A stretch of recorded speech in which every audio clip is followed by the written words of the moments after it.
우리가 지난주에 중보자 교리 첫 번째 시간에서 죄인된 사람들에게 있는 중보자는 유일한 분으로서 예수 그리스도밖에 없다. 그러므로 유일한 중보자라고 하는 것은 다른 중보자가 있다 없다? 없습니다. 그래서 유일하다라고 하는 것은 그분 외에는 우리에게 중보자가 있을 수 없다. 그러면 왜 유일하냐라고 할 때 참 하나님이시고 죄가 없는 사람으로서 온전하게 유일한 분은 예수밖에 없다라는 거예요. 과연 이 땅에 참 하나님이신가 더불어서 죄가 없는 사람으로서 예수 외에 있는가? 그게 알려지고 가르쳐지고 오늘 이 땅에 외쳐진 분이 있느냐? 예수 외에 없다라는 겁니다. 그분 외에 유일한 분은 찾아볼 수가 없습니다. 그래서 유일한 중보자라는 겁니다. 그와 더불어서 하나님의 때에 이렇게 참 사람이시면서 완전한 하나님이신 그분이 온 분이 있느냐? 하나님께서 성부께서 보내주신 분이 예수 외에 어디 있느냐? 그래서 하나님의 때에 이 땅에 오신 분은 예수 외에는 없기 때문에 그분만이 유일한 중보자가 되십니다. 그러면 그분이 이 땅에 어떻게 나셨습니까? 라고 할 때는 마리아의 몸에서 누구의 역사로? 성령의 역사로 나셨습니다. 그래서 자연적 출생이 아니라 하나님의 놀라운 기적의 방식으로 예수께서 이 땅에 오셨습니다. 자연적으로 출생하게 되면 우리는 뭘 가지고 태어날까요? 원죄를 가지고 태어납니다. 그러니까 자연적 출생법이 아닌 성령의 역사로 말미암아 잉태돼서 나셨기 때문에 죄와 관련이 없습니다. 그래서 유일하게 그분만이 죄 없이 이 땅에 태어나신 사람이 되신 하나님이십니다. 그래서 유일한 분이에요. 그러면 있어서 오늘은 우리가 뭘 나누냐? 그러면 왜 우리의 중보자는 하나님이셔야 합니까?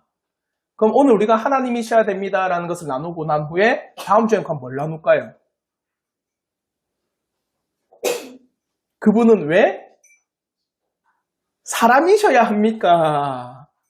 그리고 그분은 왜 위격적 연합을 이루십니까? 이 부분을 우리가 한번 다음 주에 나오도록 하겠습니다. 그러면 오늘 우리가 38문을 통해서 왜 하나님이셔야 하는지에 대한 그 이유, 그리고 그걸 나누기 앞서서 예수는 과연 하나님이신가? 이것을 먼저 한번 나누도록 할게요. 왜 이것을 나누느냐? 보십시오. 예수께서는 과연 하나님이 아닙니다 라고 한다면 우리가 오늘 나누는 이 38문이 나눌 이유가 있습니까? 하나님이 아닌데 하나님이 되신 이유는 뭡니까? 이거는 어불성설이에요.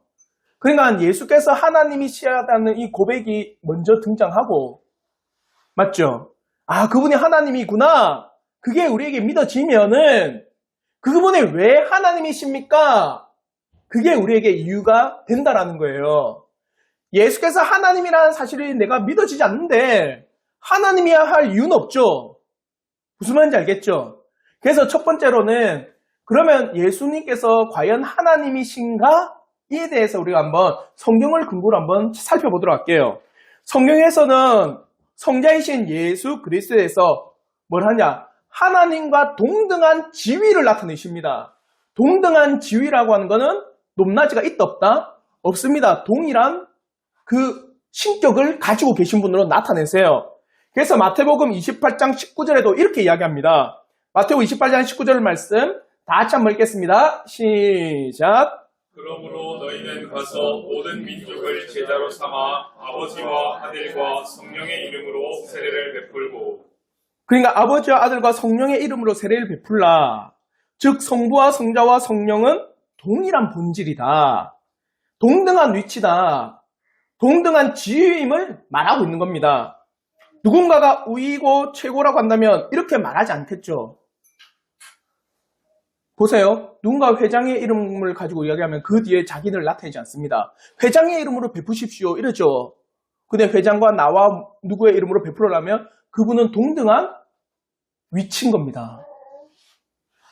이해가 돼요? 그러니까 성자께서 성부와 나와 성령의 이름으로 베풀어라. 그는 성부와 성자와 성령은 동일한 분이라는 것을 이야기하고 있는 겁니다. 그와 더불어 예수께서도 분명히 본인이 어떤 분인지에 대해서 이렇게 이야기하세요. 요한복음 10장 30절 말씀에 우리 한번 다 같이 한번 읽겠습니다. 시작. 나와 아버지는 하나이니라 하신대. 나와 아버지는 어떻다? 하나이다. 한마디로 한 본질이다. 한 하나님이다. 그걸 나타내셨어요.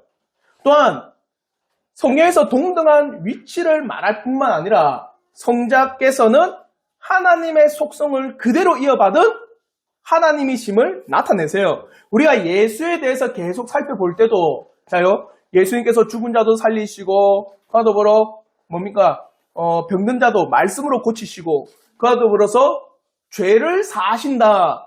그는 본인이 어떤 분이기 때문에 하나님이기 때문에 죄를 사할 수 있고 또요, 하나님이기 때문에 죽은 자를 살릴 수 있는 기적을 베풀 수 있고 하나님이기 때문에 모든 것을 다 아는 전지전능한 속성을 나타낸 겁니다. 하나님이 아니고서는 그것을 나타낼 수가 없어요. 그러니까 수많은 복음서의 기적을 통하여서 예수는 과연 누구다? 하나님이라는 것을 우리가 믿어야 된다는 거예요. 그러면 요한복음 8장 58절에도 이렇게 말씀합니다. 요한복음 8장 58절 말씀 다 같이 읽겠습니다. 시작. 예수께서 이르시되 진실로 진실로 너희에게 이르노니 아브라함이 나기 전부터 내가 있느니라 하시니. 이거는 정말 이스라엘 민족이 볼 때 신성모독 것 같아요. 아브라함은 이스라엘 민족에게 어떤 사람인지 아시죠? 믿음의 조상. 한마디로 자기의 시초라는 겁니다. 우리 믿음의 시초인 아브라함보다 누가 먼저 나왔다? 예수께서. 근데 이들을 볼 때 예수는 지금 몇 살쯤 되셨어요? 몇 세쯤? 30살도 안 됐는데 아브라함보다 더 일찍 있었다? 그래서 돌로 쳐 죽이려고 하는 겁니다. 우리의 믿음의 시초인 아브라함보다 더 일찍 있었다고 당신이? 이 말은 예수님께서는 누구다? 신이시다. 하나님이시다. 창조주시다는 것을 나타내는 거예요. 그와 더불어서 그는 알파와 오메가 되십니다. 시작과 끝입니다. 하나님의 영원성을 이야기도 하십니다. 그래서 요한계시록 21장 5절부터 6절에 이렇게 말씀합니다. 우리 한번 요한계시록 21장 5절부터 6절 말씀 다 같이 읽겠습니다. 시작. 보좌에 앉으신 이가 이르시되 보라 내가 만물을 새롭게 하노라 하시고 또 이르시되 이 말은 진실하고 참되니 기록하라 하시고 또 내게 말씀하시되 이루었도다. 나는 알파와 오메가요 처음과 마지막이라. 내가 생명수 샘물을 목마른 자에게 값없이 주리니. 예수는 알파와 오메가 처음이냐 마지막이다. 시작과 끝이다. 본인이 창조주라는 것을 분명히 나타내시고 그의 영원성을 나타내시고 거룩한 속성을 그에게 나타내세요. 그러니까 자요, 성경에서 예수님에 대해서는 하나님과 동등한 지위를 부여할 뿐만 아니라 하나님이 가지고 있는 모든 속성도 누가 가지고 있다? 예수께서 가지고 계신다. 그러니까 예수는 참 하나님이 되심을 성경은 명백하게 증거하고 있습니다. 사랑하는 성도 여러분, 예수가 하나님이심을 여러분 굳게 신뢰하길 바라요. 그 믿음의 고백 가운데 왜 하나님이신지에 대한 이유가 나오는 겁니다. 그러면 이제 두 번째로, 그러면 왜 우리의 중보자는 참 하나님이 되셔야 합니까? 이 사실에 대해서 한번 나누도록 할게요. 다시 한번 제가 질문을 읽으면 우리 성도님께서 크게 답을 한번 읽어주시길 바랍니다. 제38문, 중보자는 왜 반드시 하나님이셔야 합니까? 중보자가 반드시 하나님이셔야 했던 이유는 그분이 자신의 인성을 하나님의 무한하신 진노와 사망의 권세 아래 빠지는 것으로부터 막아서 지키시고 자신의 고난과 순종과 중보를 가치 있고 매력 있게 하셔야 했기 때문입니다.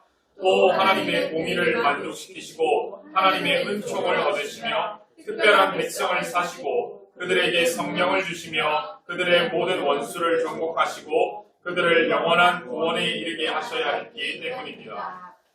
지금 우리가 읽었던 이 8가지가 하나님이 아니고서는 도저히 할 수 없는 일이에요. 그래서 여러분 오늘 집에 꼭 가셔서 이 질문에 대한 답을 잠잠히 한번 읽어보세요.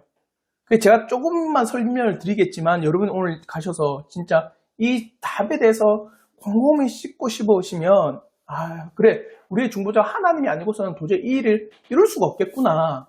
그 사실이 여러분에게 확실히 고백되어지기를 저는 진심으로 바랍니다. 첫 번째, 왜 우리 중보자는 하나님이셔야 하는가? 그 첫 번째 뭐냐? 뭐라고 하느냐? 자신의 인성을 하나님의 무한하신 진노와 사망의 권세 아래 빠지는 것으로부터 어떻게 했다? 막아내기 위해서이다. 이 말이 이해가 되십니까? 자요. 십자가를 지시고 그 십자가에서 죽음을 맞이하시는 것은 신성일까요? 인성일까요? 인성입니다. 죽음을 맞이할 수 있는 것은 사람밖에 없습니다. 맞죠? 자, 여기서 그러면 그의 신성은 뭘 했을까? 그의 신성은 아무것도 안 했을까? 예수는 신성과 인성을 가지고 계신 분인데 인성이 십자가에 지실 때 그 죽음을 맞이할 때 신성은 가만히 계셨나? 뭘 했을까요? 그게 이 문제의 답입니다. 자신의 인성을 하나님의 무한하신 진노와 사망의 권세에 빠지는 것을 막아냈다. 자요? 태초에 사람이 지은 죄는 무한한 진노를 불러일으킵니다. 그래서 영원한 범죄예요. 그래서 그 영원한 범죄를 갚기 전에는 결코 하나님 나라에 들어갈 수 없는 게 우리의 본성이 되어버린 겁니다. 그러면 죄를 지었으면 반드시 그에 대한 죄에 대한 뭐가 있습니까? 책임, 형벌, 대가, 심판 반드시 있어요. 맞죠? 그거는 3살짜리도 압니다. 죄를 지었다? 너 벌 받아야 돼. 거짓말했다? 벌 받아야 돼. 당연합니다. 사람이 하나님의 법을 어겼어요. 그 하나님의 법을 어기고 하나님의 영원하신 진노를 불러일으킵니다. 그 영원한 진노가 얼마나 극심한지 사람이 감당합니까? 예수의 인성으로는 그 하나님의 영원한 진노를 감당하지 못하고 그 영원한 진노를 친히 감당하신 분이 누구예요? 하나님 신성이에요. 아시겠어요? 그래서 인성이 지탱하지 못하는 그 영원한 하나님의 진노와 저주를 신성이 오롯이 졌다라는 거예요. 이해가 됩니까? 그러니까 하나님의 무한하신 진노의 극심함을 이야기하는 겁니다. 그거는 도저히 사람이 지을 수 있는 게 아니에요. 하나님께서 심판을 내리시고 하나님께서 저주를 막 퍼부어버리는데 그 저주를 심하게 퍼부어내리는 그 모든 영원한 진노를 누구에게 다 쏟으신 거예요. 하나님이 되신 예수께 다 쏟아부은 거예요. 그러니까 자요. 주님께서 십자가를 지시기 전에 뭐라고 고백하시느냐? 마가복음 14장 34절을 보십시오. 우리 한번 마가복음 14장 34절 말씀 다 같이 한번 읽겠습니다. 시작. 말씀하시되 내 마음이 심히 고민하여 죽게 되었으니 너희는 여기 머물러 깨어있으라 하시고. 내 마음이 심히 고민하여 죽게 되었다. 한마디로 그 신성이 오롯이 져야 될 그 하나님의 영원한 진노의 짐을 이야기하는 겁니다. 보십시오. 신성이면은 모든 것을 다 알겠죠. 그러면 하나님께서 지금 나에게 퍼부어 내리실 그 진노가 어떠한 것인지를 예수는 알았다 몰랐다? 알고 있었겠죠. 그걸 과연 내가 다 오롯이 질 수 있을까? 인성이 질 수 있을까요? 그걸 지탱하게 한 게 뭡니까? 신성이에요, 신성. 그러니까 그 십자가를 질 때 신성은 가만히 있었던 게 아닙니다. 그 인성이 십자가의 수많은 고통과 하나님의 영원한 진노가 퍼부어질 때 견디도록 한 게 신성입니다. 인성으로는 그 십자가의 고통, 그 십자가로 온전히 전해지는 하나님의 진노와 저주의 형벌을 온전히 감당하지 못합니다. 이게 인성의 한계예요. 그래서 인성의 한계를 할 때 예수님도 인성 안에 갇혀있기 때문에 신성이 인성 안에 제한받기 때문에 예수님은 한 곳에밖에 못 있는 겁니다. 무슨 말인지 알겠죠? 그러니까 보십시오. 지금 예수님은 승천하셨습니다. 그의 인성은 이 땅에 없죠? 어디에 있습니까? 하나님 보좌 우편에 있습니다. 그러니까 로마 카톨릭에서 말하는 성찬할 때 화채설은 가짜가 되는 거예요. 화채설이 뭔지 아시죠? 그 떡과 잔이 그리스도의 살과 그리스도의 진짜 살과 피로 변한다. 예수님 어디 계시는데? 하나님 보좌 우편에 있는데 인성은 그게 인성의 한계성입니다. 동시에 두 군데 있을 수가 없어요. 무슨 말인지 알겠죠? 근데 마태복음 보면은 내가 너희와 영원히 함께한다 했죠. 그럼 그 말은 뭐냐? 인성은 그곳이 있는데 우리가 함께한 건 뭐지? 신성이 우리와 함께할 뿐만 아니라 또 누굴 보내셔서? 성령을 보내셔서 그 하나님이 우리와 함께한다는 거예요. 무슨 말인지 알겠죠? 그러니까 하나님이 아니고서는 도저히 하나님의 영원한 진노와 형벌과 저주의 온갖 고통을 다 견딜 수가 없는 겁니다. 그래서 우리의 중보자는 하나님이 되셔야 돼요. 그리고 두 번째는 뭐냐? 자신의 고난과 순종과 중보를 가치 있고 효력 있게 하셔야 했기 때문에 하나님이셔야 합니다. 사랑하는 성도 여러분, 이 세상에서 가장 가치 있는 게 뭘까요? 여러분에게 제일 가치 있는 게 뭡니까? 돈? 건강? 사람에게 제일 가치 있게 여기는 게 뭘까요? 생명입니다, 생명. 그래서 우리의 목숨은 뭐도 못 바꾼다? 돈으로 줘도 못 바꾼다. 여러분, 내일 뭡니까? 여러분에게 여러분에게 내일 당장 100억을 준다고 합니다. 근데 대신 조건이 있습니다. 하루만 살 수 있습니다. 하루만 산다면 100억을 주겠습니다. 바꾸겠습니까? 안 바꾸죠. 바꾸실 분. 아무도 없어요. 내 목숨과 뭘 바꿔요? 그러니까 나에게 가장 가치 있는 것은 목숨입니다. 근데 보십시오. 그 죄인들을 위하여 누가 목숨을 버리셨어요? 하나님 대신 예수님께서 목숨을 버리셨어요. 그의 가치는 얼마일까요? 무한한 가치겠죠. 그가 십자가에서 죽으심과 그가 친히 하나님의 말씀 앞에 순종하심과 그가 친히 하나님 앞에 중보하심의 그 가치는 무한한 가치입니다. 값으로 매길 수 없는 가치예요. 어떤 것으로도 그에 대해서 대립각 세워서 뭡니까? 대등하게 가치를 매길 수 있는 게 있다 없다? 없습니다. 그러나 자신의 고난과 순종과 중보가 얼마나 가치 있는지를 우리에게 알리시고 그리고 그 가치가 얼마나 효력 있게 하시는지를 우리에게 나타내시기 위해서는 그가 하나님이셔야 한다는 거예요. 왜냐? 사람의 가치는 그 사람만 한정된 겁니다. 제한적이에요. 맞죠? 근데 하나님의 무한한 가치는 모든 택하신 자들을 덮고도 남을 만한 무한한 가치가 있습니다. 그러므로 사도행전 20장 28절을 한번 보십시오.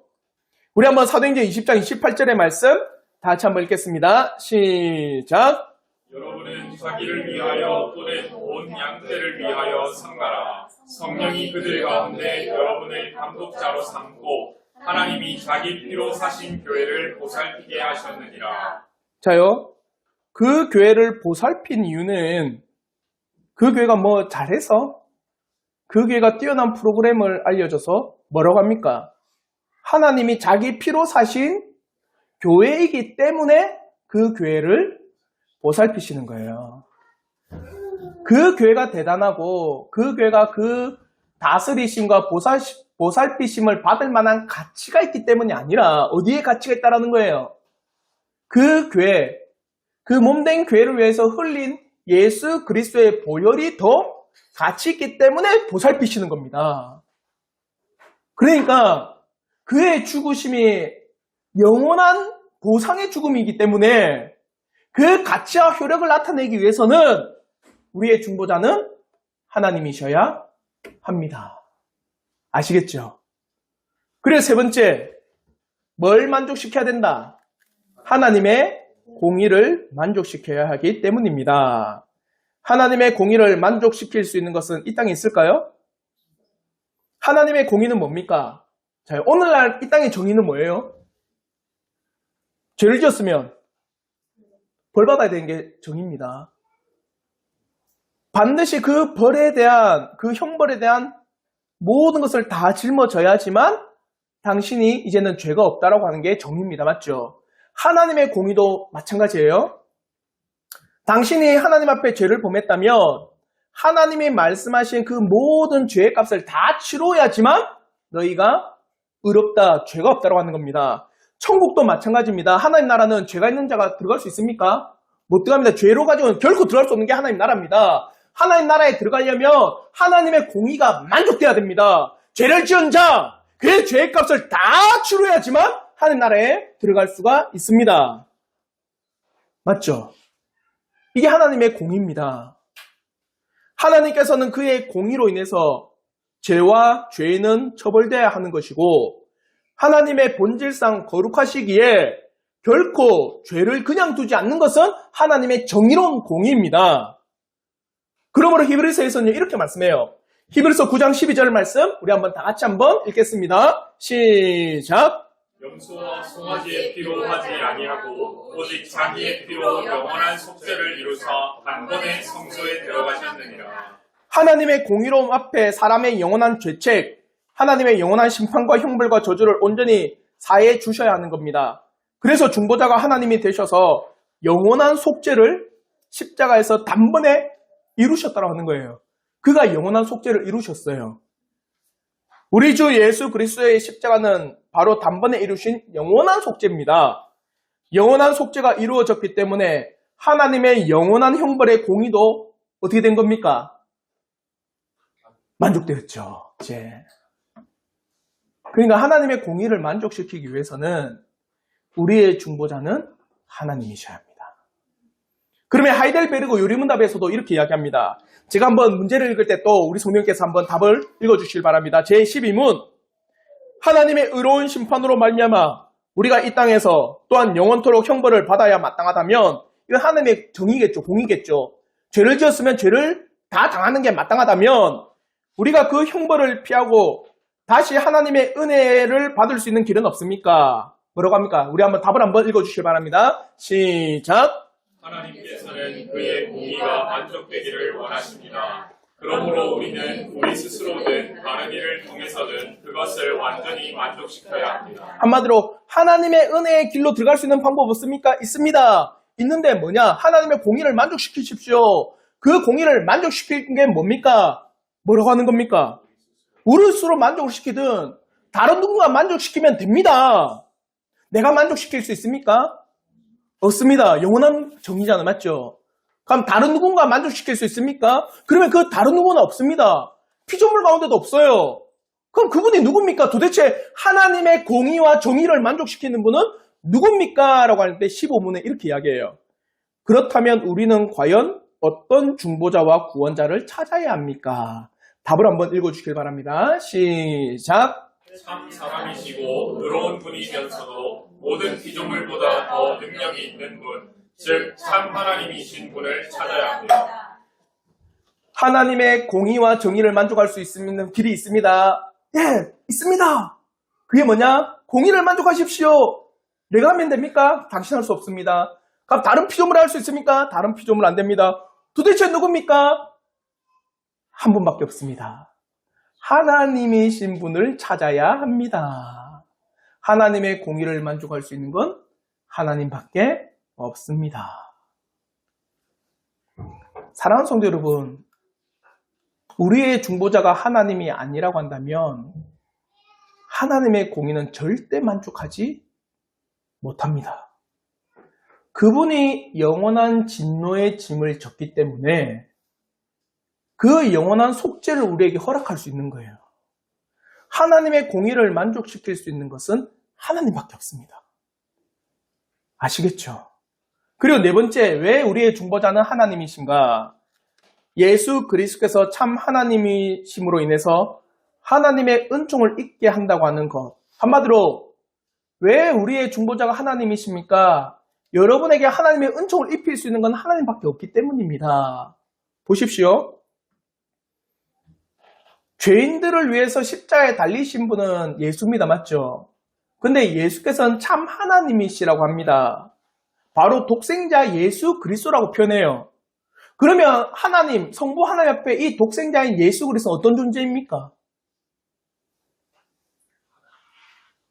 하나밖에 없죠. 말로 표현할 수 없는 가치와 말로 표현할 수 없는 위대한 중요성이 있겠죠. 예를 들어서 여러분이 자녀를 키우는데 여러분 자녀가 여러분에게 어떤 존재입니까?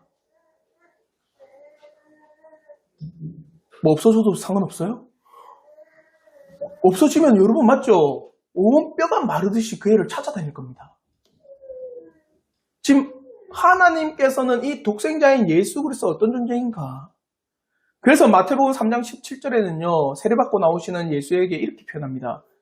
우리 한번 마태복음 3장 17절 말씀 우리 한번 다 같이 함께 읽겠습니다. 시작. 하늘로부터 소리가 있어 말씀하시되 이는 내 사랑하는 아들이요 내 기뻐하는 자라 하시니라. 그냥 사람의 말로 내 사랑하는 아들이다. 내가 기뻐하는 자라지만 그게 인간의 표현입니다. 말로 표현할 수 없는 존재적 가치입니다. 말로 표현할 수 없는 위대한 중요성과 소중함이 여기에 있는 거예요.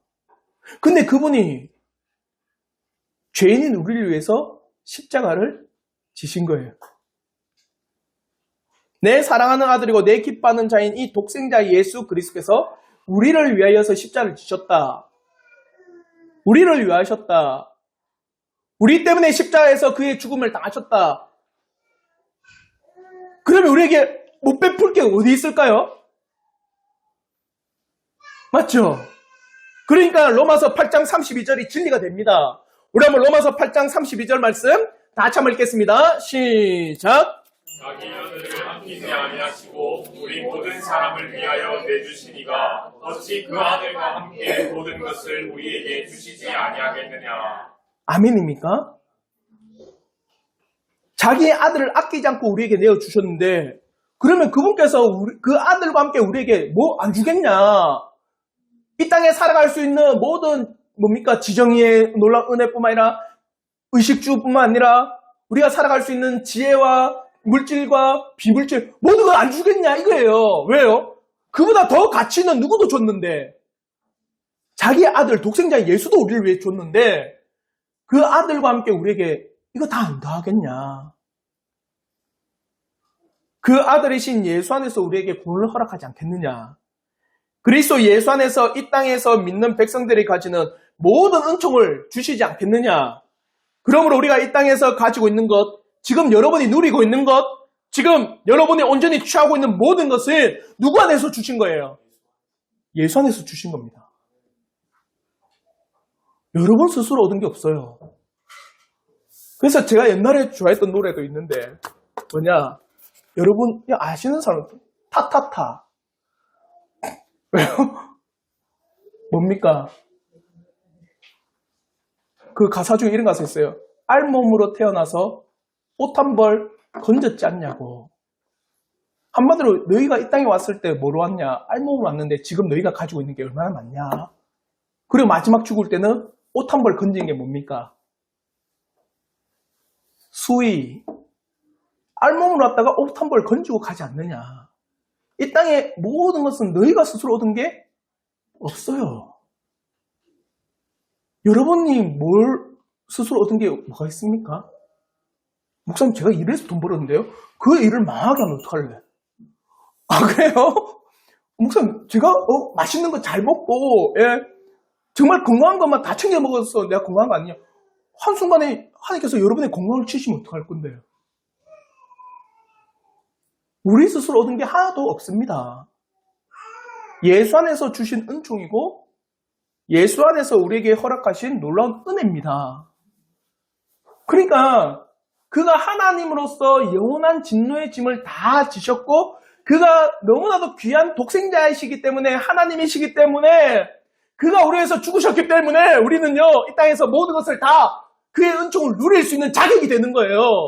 아시겠죠? 그래서 에베소서 1장 6절에도 이렇게 이야기하는 겁니다. 우리 한번 에베소서 1장 6절 말씀 다시 한번 읽겠습니다. 시작. 이는 그가 사랑하시는 자 안에서 우리에게 거저주시는 바 그의 은혜의 영광을 찬송하게 하려는 것이라. 그 사랑하는 자 안에서 거저주신 겁니다. 그러니 사랑하는 성도 여러분, 누구를 찬양한다? 하나님의 영광을 찬송하십시오. 하나님께서는 그 사랑하는 자인 예수 그리스도 안에서 우리에게 거저 주신 겁니다. 그러므로 모든 것이 참 하나님이 되신 예수 그리스도로 말미암아 우리가 은총을 입게 된 겁니다. 왜 우리의 중보자가 참 하나님이 되시냐고 묻는다면 하나님의 온전한 은총을 죄인들에게 내려주시기 위함입니다. 그리고 다섯 번째, 특별한 백성들을 산다고 했습니다. 자요, 특별한 백성을 어떻게 했습니까? 산다. 사는 거예요. 여러분을 샀어요. 어떻게 삽니까, 여러분을? 예? 예수 그리스도의 피로 말미암아 여러분을 산 거예요. 맞죠? 보십시오. 왜 이런 표현을 했느냐? 우리의 이 갚아야 될 값, 우리가 하나님 앞에 갚고 감당해야 될 그 진노의 값은 어느 정도의 값을 갚아야 될까요? 영원한 걸 갚아야 됩니다. 근데 그 영원한 걸 갚으신 분이 누구예요? 예수께서 갚으셨어요. 그래서 그의 피의 영원하심으로 우리를 사신 거예요. 그러니까 고린도전서 7장 23절에 이렇게 말씀하는 겁니다. 우리 한번 고린도전서 7장 23절 말씀 다 같이 한번 읽겠습니다. 시작. 너희는 값으로 사신 것이니 사람들의 종이 되지 말라. 정말 우리를 값으로 샀다. 그러면서 그가 흘리신, 그가 보수하신 값은 영원한 거다. 맞죠? 하나님이 되시기 때문에. 그래서 우리를 사셨어요. 근데 왜 너희는 또 사람의 종이 되냐 이거예요. 왜 너희를 그 영원하신 피로 샀는데도 불구하고, 왜 너희를 영원하신 그 십자에서의 그 값을 치르고 샀는데도 불구하고, 왜 아직도 죄의 종으로서, 사람의 종으로서 살아가느냐, 이걸 외치고 있는 거예요. 여러분을 예수 그리스도의 피로 사셨다면 우리는 누굴 위해서 살아가야 돼요? 예수를 위해서 살아가야 됩니다. 왜 그가 하나님이셔야 되는가? 특별한 백성들을 사기 위해서. 특별한 백성이 누굽니까? 택함 받은 백성을 사기 위해서. 영원한 값을 치를 수 있다면 그분은 하나님이셔야 됩니다. 그리고 마지막 6번째, 성령을 주시고 원수를 정복하게 하기 위해서 반드시 우리의 중보자는 어떤 분이다? 참 하나님이 되셔야 됩니다. 왜냐? 성령은 누굽니까? 하나님이시죠. 맞죠? 근데 사람이 성령 하나님 보고 이리 가십시오 저리 가시라 합니까? 성령을 보고 단 한 번도 그런 게 없어요. 성령께서 바울 보고 이리 가라 저리 가라 했지. 어제도 사람이 성령 보고 성령 하나님한테 오십시오. 가십시오. 성령 하나님한테 이게 임하십시오. 그럴 수가 없습니다. 그러면 성령을 주신다. 성령을 보낸다. 그럼 그 보내는 분은 누굽니까? 예수는 그러면 누굽니까? 하나님이어야. 하나님이어야지만 하나님이신 성령을 보낼 수가 있는 겁니다. 아시겠죠? 그러니까 갈라디아서 4장 6절에 이렇게 말씀합니다. 우리 한번 갈라디아서 4장 6절 우리 한번 다 같이 한번 읽겠습니다. 시작. 너희가 아들이므로 하나님이 그 아들의 영을 우리 마음 가운데 보내사 아빠 아버지라 부르게 하셨느니라. 그 아들의 영, 여기서 그 아들은 누굽니까? 예수 그리스도의 영을 우리에게 보내시기 때문에 우리 또 하나님 보고 아바 아버지, 아빠 아버지라고 부를 수가 있는 거다. 그러니까 예수가 하나님이 아니고서는 성령을 우리에게 보낼 수가 없습니다. 또한 성령을 보낼 뿐만 아니라 누구를 정복한다? 원수를 정복할 수 있는 것. 우리의 원수 누굽니까? 사탄. 그 사탄으로 말미암아 오면 수많은 죄가 우리의 원수예요. 그러면 우리의 힘으로 그 사탄과 죄를 꺾을 수 있습니까? 불가능입니다. 우리는 늘 질 뿐이에요. 근데 이기는 분은 누굽니까? 하나님.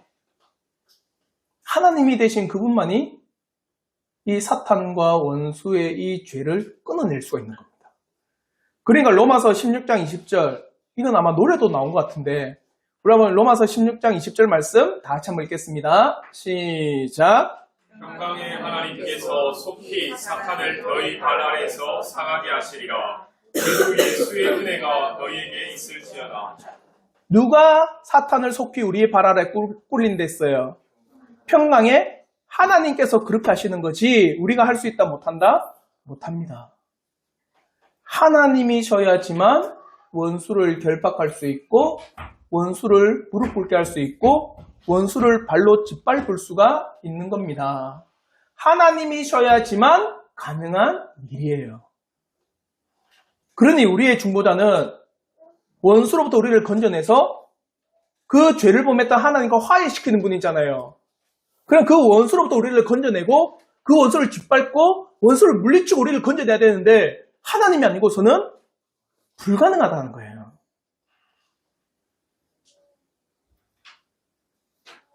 원수를 결박하는 것도, 원수를 멸하는 것도, 원수를 영원한 지옥으로 떨어뜨리는 것도 전적인 하나님의 역사, 하나님의 사역이지 사람이 할 수 있는 것 아닙니다. 그러므로 우리의 중보자는 반드시 하나님이 되셔서 하나님과 사람을 갈라놓은 원수인 사탄 마귀를 멸해야 하는 것입니다. 사랑하는 성도 여러분, 우리의 중보자인 예수 그리스도가 하나님이심을 믿습니까? 믿으시죠? 그러면 그분이 왜 하나님이셔야 되는지, 하나님의 진노가 너무나도 극심하기 때문이에요. 그래서 그의 인성이 십자가를 질 때 그 인성이 오롯이 감당할 수 있도록 신성이 그 모든 진노를 다 내셨어요. 그래서 인성이 쓰러지지 않도록 그분이 하나님이셔서 하나님의 극심한 진노를 받아내기 위해서. 또요, 우리의 중보자가 참 하나님이신 건 뭐냐? 그가 받으신 고난과 순종이 너무나도 가치 있게 여기기 위해서. 그래서 우리가 함께 그리스도 안에서 은혜를 잊게 하기 위해서 그분이 하나님이 되셔야 합니다. 또 그가 하나님으로서 하나님의 은총이 죄인들에게 임하고 또 영원한 진노인 하나님의 공의를 만족하기 위해서는 그분은 반드시 하나님이셔야 합니다. 또 그 공의를 만족해서 죄인된 우리를 사기 위해서 영원한 하나님의 그 진노의 값을 갚을 수 있는 것은 하나님밖에 없기 때문에 그분은 하나님이 되셔야 합니다. 또 하나님이 성령을 보낼 수 있기 때문에 하나님이셔야 하고 원수인 사탄을 결박하고 무너뜨리고 멸하고 밟고 꺾는 것은 하나님이셔야 되기 때문에 가능한 일이기에 오직 우리의 중보자는 하나님이 되시는 게 마땅합니다. 사랑하는 성도 여러분, 여러분을 위해서 십자가를 지신 분은 그냥 일반적인 사람이 아니에요. 누굽니까? 하나님이세요. 그러면 그걸 생각하면은 과연 우리가 얼마나 가치가 있는가? 그 택하신 백성들이 맞죠? 너무나도 소중하기 때문에 그를 위해서 오롯이 하나님이 되신 성자께서 십자가를 지신 거예요. 사랑하는 성도 여러분, 하나님께서 이 땅에 택하신 백성들을 그토록 사랑하신 겁니다. 택하신 백성들을 그토록 사랑하셔서 독생자인 그분도 아끼지 않냐고 우리에게 보내주신 거예요. 그 사실 잊지 않기를 바랍니다. 그래서 여러분을 구원한다라는 것, 여러분에게 놀라운 구원의 은총을 허락했다라는 것은 세상에서 할 수 있는 일이 아닌 하나님이 아니고서는 도저히 불가능한 일임을 믿고 또 이 한 주간 나를 그렇게 사신 하나님 앞에 감사하며 살아가기를 진심으로 바라요.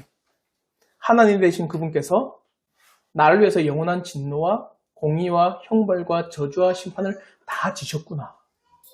그래서 나를 택하셔서 나에게 성령의 놀라운 은혜를 부어주시고 은총을 부어주시고 공의를 만족시켜서 하나님 나라로 나를 이끌어 가시는구나. 이 사실이 우리 성도들에게 영원한 위로가 되기를 주님의 이름으로 축원합니다. 아멘.